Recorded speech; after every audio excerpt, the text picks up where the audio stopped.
Welcome back for week 10 of our deep dive into Karen Eastland's journal 2025. Ah, yes. This week, we're going to be focusing on her entries from March 1st to 5th.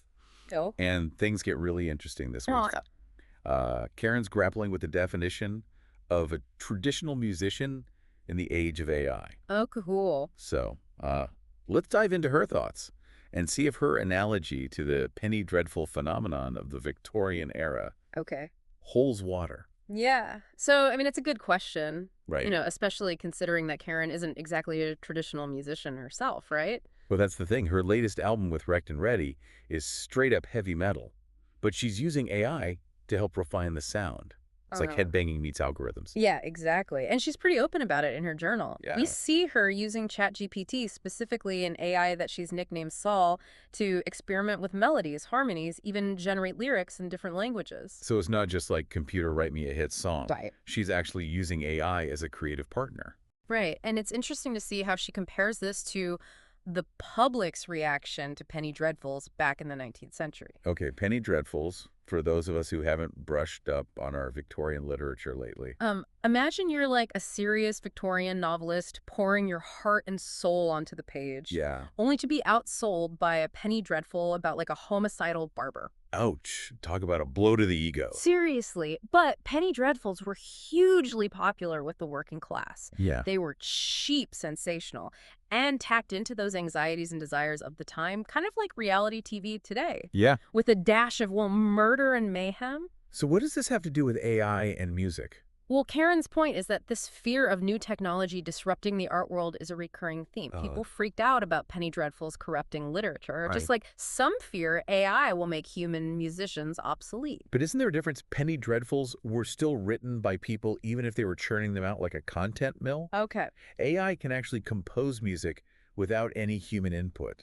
That's a great point. Right. And it's where the analogy gets even more interesting. Just like some penny dreadfuls evolved into classics, maybe AI-generated music will too. Are we looking at a future where Grammy Awards have a category for Best AI-Assisted Metal Album? I mean, is that where this is headed? It's certainly a possibility. And if that happens, what will it mean to be a traditional musician? Right. Will we see a backlash? Yeah. Will musicians adapt and integrate AI into their process like Karen is doing? It's mind-blowing to think about. It is. And speaking of Karen's musical projects, her journal mentions Call of the Valkyries, the second song from the Valhalla album by Wrecked and Ready, dropped on February 27th, and Hall of the Slain, the next track, is scheduled for release on March 10th. It's incredible how prolific she is. On top of all that, she's also working on the songs for the Goddess album, and even a song called Revolution for a band called Cassidy and the Castoffs. Okay, so we've got heavy metal Goddess vibes and Revolution anthems, all with a sprinkle of AI magic. Where does Karen even find the time?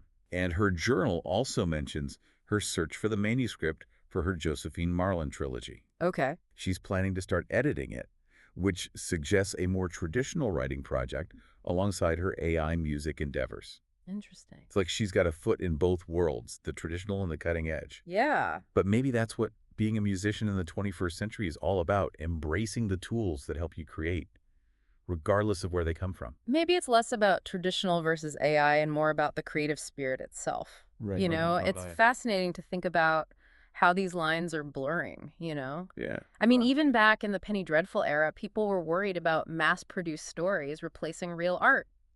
But looking back now, penny dreadfuls gave us iconic characters, influenced literature, and maybe even helped boost literacy rates. Exactly. They tapped into something primal. Yeah. Something that resonated with people, even if the critics turned up their noses.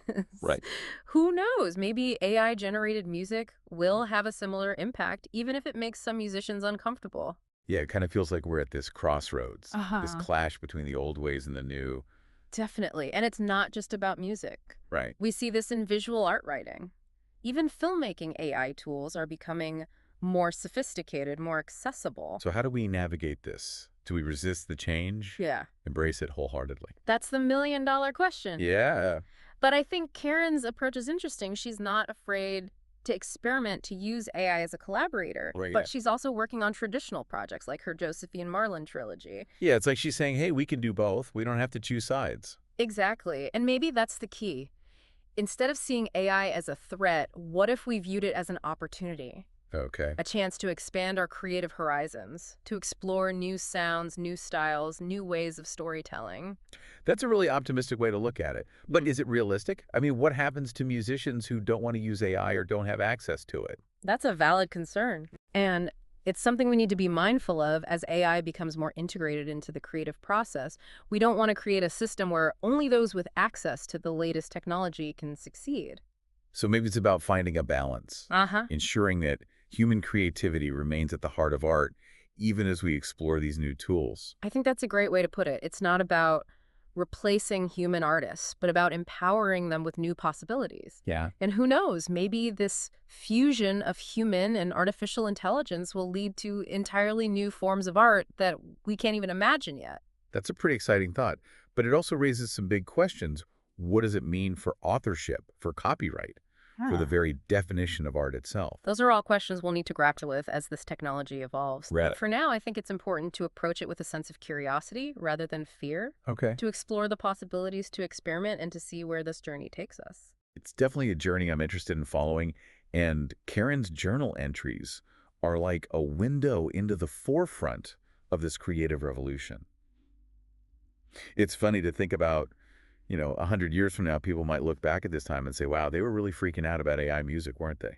Yeah, it's definitely a possibility. Yeah. I mean, we tend to fear what we don't understand, Right. and AI is still very much in its early stages. But back in the day, people thought the telephone would ruin social interaction Or, or that television would rot our brains. right.